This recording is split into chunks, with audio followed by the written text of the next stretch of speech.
Hello, everybody. Anthony Peake here.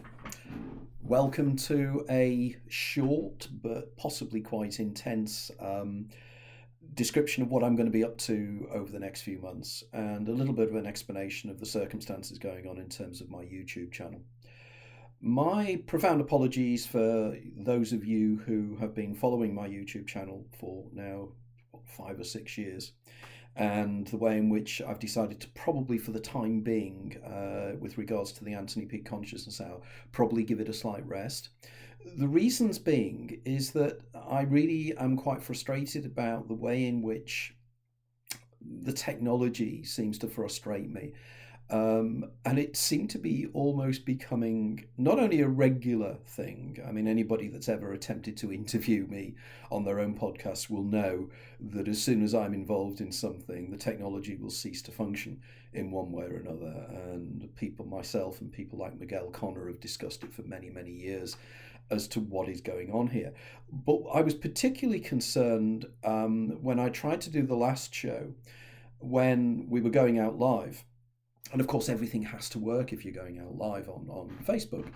And in order to make sure that that is the case, I work with a state of the art laptop. And also within my study here, I have the best British Telecom internal Wi Fi system you can buy.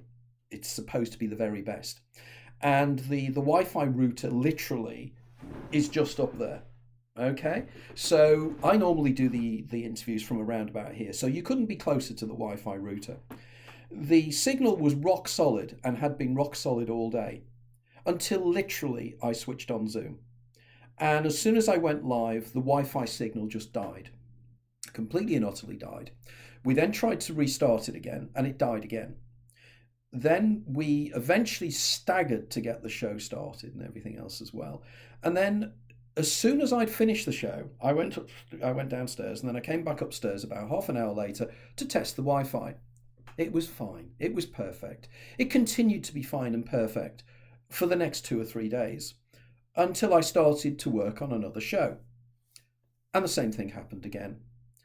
And this made me decide that really this is too much stress for me. I really can't go through this again. So I've decided to really give it a break for a time and then maybe revisit sometime in the future, because I really enjoy the shows and I know a lot of you out there really enjoy them as well, and I am aware of that.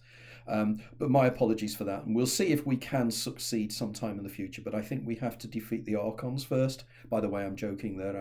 I don't think I'm being targeted. I think it's just bad luck. But it's one of those things. But I can't deal with the stress anymore, really, I suppose. Right, I just wanted then to tell you a little bit about what I'm going to be up to over the next few months, because there's quite a lot on and I really am quite busy at the moment with various things. But I thought I'd just give the opportunity to just tell you a little bit about the things I'm doing.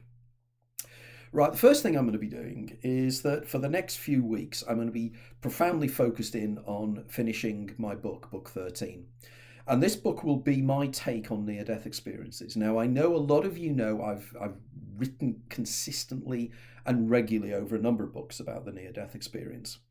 But what I've never really done is done an in-depth review of the experience and the phenomenon, both historically, sociologically, anthropologically, and scientifically. And I don't think any book has ever attempted to do that before. Most books you read on near-death experiences will, in general, be a series of anecdotes. It will be individuals telling their story of their near-death experiences, or people doing narratives about those particular near-death experiences. And there's nothing wrong with that. It's very important. The experience is central to it, because the near-death experience is an experience, and you can only really discuss it from a subjective viewpoint. That is the viewpoint of the observer, of the person experiencing it. However, it doesn't advance the issue in any shape or form. Now, I have absolutely no doubts that the near-death experience is real.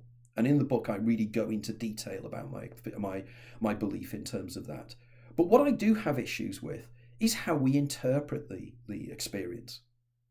For instance, I will have extensive sections on the anthropology of the near-death experience and the cultural aspects of the near-death experience. And it is self-evidently cultural. Different cultures have different interpretations of the near-death experience. If you are a fundamentalist Christian, you will have a fundamentalist Christian near-death experience where you will see the standard Jesus figure and you will have all the tropes of the pearly gates and everything else. Now, we know historically that it's highly likely Jesus did not look like the Jesus that we believe Jesus to look like. He was a Jewish person of the 1st century AD, whereas we know, for example, that the image we have of the Jesus that we know is effectively a medieval or a Renaissance creation. You know, Cesare Borgia was the original model for the image of Jesus that you see in most Renaissance paintings. We don't know that Jesus was even bearded. For example, the earliest drawings of Jesus taken by drawn by Roman Christians had him short-haired and clean-shaven. So whatever people are seeing in these incidents is not Jesus. It is an image of Jesus. It is an expectation of what Jesus is going to look like. You then look into other cultures and their near-death experiences, such as Japanese culture, Korean culture, Chinese culture, and Indian culture, and the near-death experiences have similarities, but the central things are different. People experience different things depending upon what they expect to experience. We have to take that into account. We cannot pretend that that is not the case. So in which case, what is really taking place here? And I believe the near-death experience is something neurological that gives us access to something broader in terms of a broader experiential universe. And that will present itself in whatever way makes you feel at ease as to what you're experiencing. The second point I'm going to be making in the book is the word near-death experience is profoundly important. Nobody has ever come back from dying to tell us what their experience was. Fact. People confuse clinical death and brain death.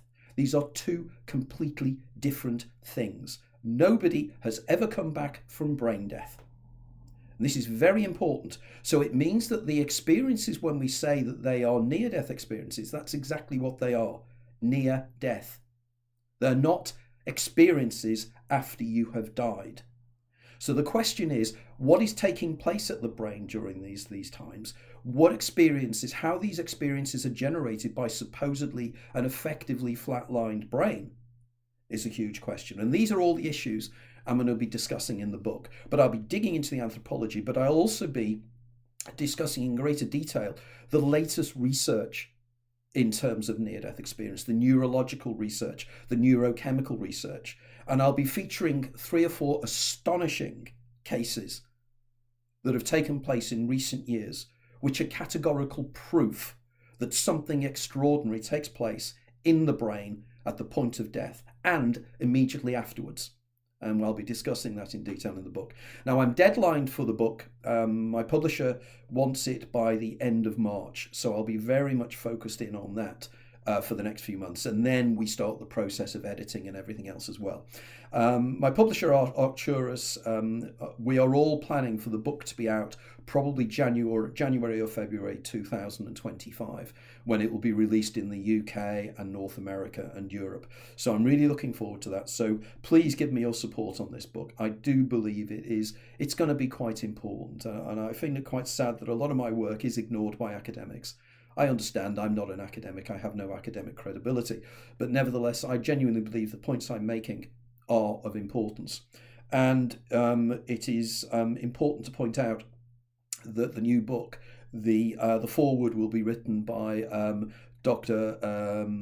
Pascal Emmanuel, who is one of the top researchers in terms of altered states of consciousness and near-death experiences. He's one of the young up-and-coming academics, and his work is extraordinarily interesting, and he's making some fascinating links between the two. And in the book, I will be featuring an extraordinary interview he did with Ibn Alexander, comparing Ibn Alexander's own near-death experience together with Ibn Alexander's experience of dimethyltryptamine and the parallels and the similarities between those two. So that's going to be quite an important section as well if you're interested. Now, moving on to the things of what I'm going to be doing in the next few weeks, which I'm sure that some of you will be interested in, particularly as some of these are open events that you'll be able to attend depending upon your location. Later on today, I will be recording an interview with a podcast called Rising from the Ashes. Two guys, Dan and Roman, will be interviewing me. And we'll be discussing something that has always been of great interest to me. And again, something that's sadly never really broken through into the mainstream is my work on the American science fiction writer Philip K. Dick. Interestingly enough, although my work has featured in a documentary on German and French television, it's never really broken through into the Philip K. Dick community in America, which is rather sad. But it's one of those things. Maybe again, the angle I'm taking on things is not acceptable to certain people who have certain beliefs and things like that, which is fair enough. I don't mind that.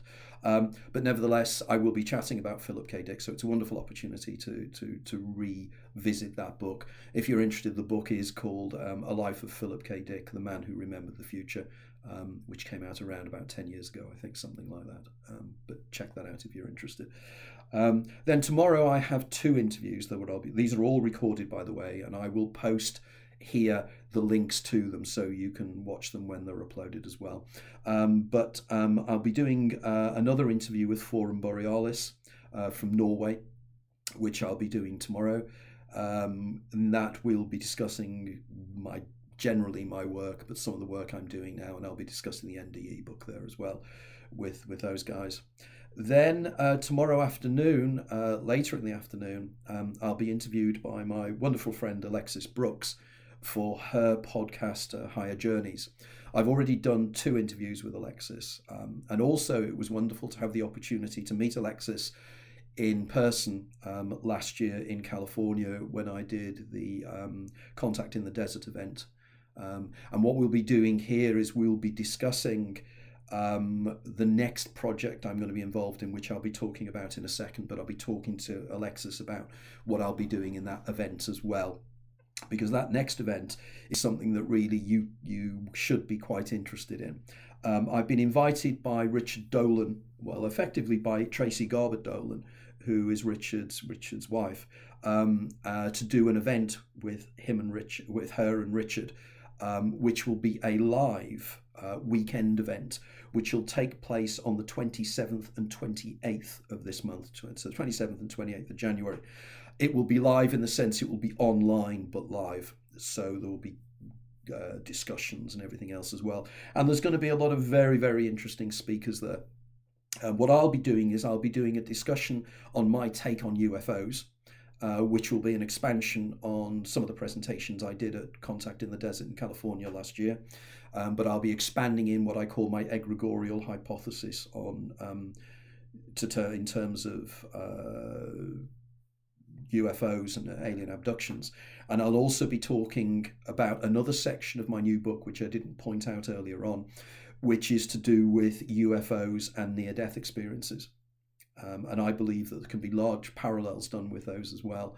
And I will have a whole chapter on that in the new book. But I'll be discussing a little bit about that area as well. And of course, we can then bring in DMT entities as well. So it's going to be an interesting discussion on that as well. I'll then be doing a panel again on the 27th, where there'll be a group of us discussing various things. Now, if these panel will be as good as the panels that took place in Contact in the Desert last year, it will be extraordinary.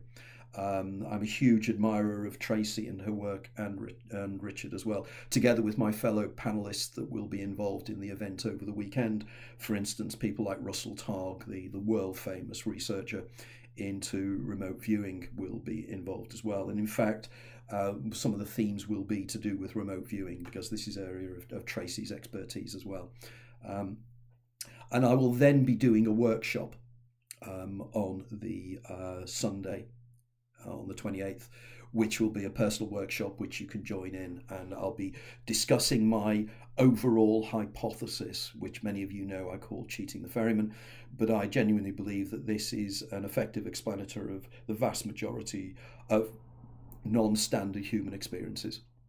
So join me on that, and it will be an open discussion. So there'll be lots of feedback sessions and a lot of chance to engage with me to discuss in greater detail your experiences. Because as far as I'm concerned, the experiences are the things that are important, because that's the thing that's telling us something fascinating about the true nature of reality. So that's that. Then, for anybody that's based in the UK, many people have contacted me in recent months and indeed recent years saying, when am I going to be doing another public event? Because we know that when COVID struck and lockdown and everything, it rather ruined the world of engagement in terms of public speaking and things. And up until then, that time, I was doing public speaking on a regular basis. But breaking news is that on the 3rd of May, my good friend Mark Chatterton has invited me to speak at the Balmoral Centre in Westcliff-on-Sea in Southend in Essex. And I'll be doing a long, extensive lecture there. So if you can get along to that, obviously it is probably commutable from central London if you live in the London area, and also from East Anglia. But it would be wonderful if you could make it for that event as well, because it could be a lot of fun, and hopefully it'll be the springboard for a number of other events as well. So that's the 3rd of May. And again, as soon as I've got full details on that, I will post it. We've got quite a large venue, so we're hoping it's going to be quite a big event and quite exciting. And again, I'd like to thank Mark Chatterton for giving me the opportunity to do so and break out into new audiences. Also on the big event of the year, for me anyway, at the moment, will be the 10th anniversary Contact in the Desert event, which will take place in Indian Wells in California on the 30th, 30th and 31st of May, and the 1st and 2nd of June this year. Now, this will take place at Indian Wells, which is out in the desert south of Los Angeles. And as I've mentioned on a number of occasions, I was involved in the event last year. And I have to say that my work and my presentations caused a fair degree of interest. Again, because it was somewhat unusual and somewhat non-standard from the rest of my presenters. And I think I stimulated a lot of interest and a lot of thought there. So this year, this time round, it's going to be a bigger event, I think, and there's probably going to be more interest in my work and more expectations on what I'm going to be presenting this time round. And they have invited me to speak this year again, but on top of that, they've asked me to do more presentations than I did last year. For instance, I will be starting on the Thursday this year because they've asked me to do a special intensive on quantum mechanics, quantum physics, and the implications of this. Now, for those of you who know me, I do the serious quantum mechanics and quantum physics. You're not going to get the new age nonsense of that and the misinterpretations. I'm going to take you through in detail exactly why quantum mechanics are so intriguing and exactly what it may be able to tell us about the true nature of the universe. There's going to be nothing in my presentation that isn't based upon actual known or theoretical science. So don't expect any new age wacko stuff. It's going to be serious and it's going to be challenging. But effectively, that's what I like to do. So that's what I'll be doing there. I'll also be doing another workshop which I did last time round, and another intensive and another lecture and a number of panels as well. And one of the presentations I'll be doing again, if anybody is interested, is in deference to the fact that I will be in California. I'll be doing an intensive workshop on the writings and work of Philip K. Dick. Again, because Philip K. Dick, as many of you will know, spent the last few years of his life in LA. Also lived in San Francisco and in Marin County as well, in north of San Francisco. So I'm hoping that we'll get a lot of interest from the Philip K. Dick community over there in California, and I'm hoping that a number of them will be able to get along and chat with me. It would be wonderful if I could possibly see if I'm just thinking this aloud now, whether Tessa Dick, Phil's last wife, could possibly be there as well. I can see if I can try and arrange that if I can. It'd be wonderful to meet up with her for the first time, which would be really good because we've been in contact for many years. So that's what I'm up to at the moment. So I hope you found this of interest. Please make your comments and everything else as well. And do try and get along to some of the events if you can, and listen to the interviews and everything else as well. My work is very wide and very deep, and there's an awful lot of it. As I said, I'm just completing my 13th book. Oh, yes, another piece of information as well is that Kanuji Mapson, who was the editor of a volume called Pandeism and Anthology, and I think he was then involved in a subsequent book on pandeism, has now asked me to contribute a chapter to a new book on pandeism, which I've agreed to do, and that will be my next project after I finish the writing of the new book as well. So there's a lot on. I'm quite busy. And one of the things, that this year, as many of you will know, I'm 70 in April, so I probably can't keep up this energy to the same extent as I'm getting older. So what I'm trying to do is to get as much as I can possibly done before I start to quieten down and slow down and slip into my dotage. But thanks for listening. Thanks for watching. If you put any comments on, that'll be really good. I'll try to respond if I can. Just to also let you know, I'm also very active on Instagram and Facebook as well. So by all means, look me up there. I try to respond if I can to emails and messages, but please understand I get probably on average 30 to 40 emails a day or messages on Facebook and things. So please accept my apologies. If you do invest the time in trying to contact me, I do promise you I read everything I receive, but I simply at the moment don't have the time to be able to respond to everything. I don't have a team of people behind me. It's just me. And I don't have the facilities to respond to everybody, because what tends to happen, and it's really nice, so I'll respond back to somebody, and of course they will then respond back again, which is inevitable. But then I have a problem because then I have even more to deal with. So, but I do read what you send me, and I really do appreciate it as well, and I appreciate your support. Also, my apologies for yet again seemingly being full of cold. There's very much a flu bug going around the UK at the moment, which I'm recovering from. I had planned to post this about 2 weeks ago, but I haven't been able to shake the cough, unfortunately. But I'm feeling slightly better now, so I'm here now sharing this information with you, and at least I can't give you the cold through the screen, which is which is good. Okay, thanks for watching, and take care of yourselves. Okay then, bye bye.